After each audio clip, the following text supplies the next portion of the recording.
રાજુલા શહેરમાં આગ લાગવાની 2 ઘટના બનવા પામી।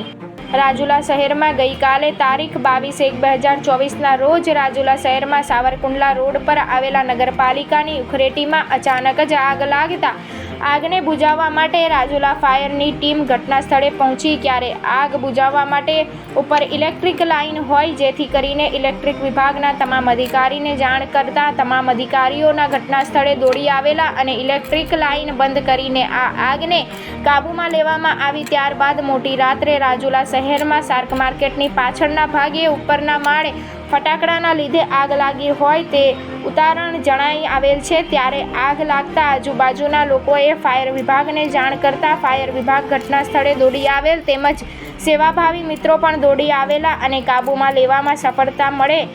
બંને જગ્યાએ આગ સમયસર ફાયર અને આવી જતા આગને કાબૂમાં લેવામાં સફળતા મળેલી અને કોઈ જાતનું આર્થિક નુકસાન થયું હોવાનું જાણવા મળેલ નથી।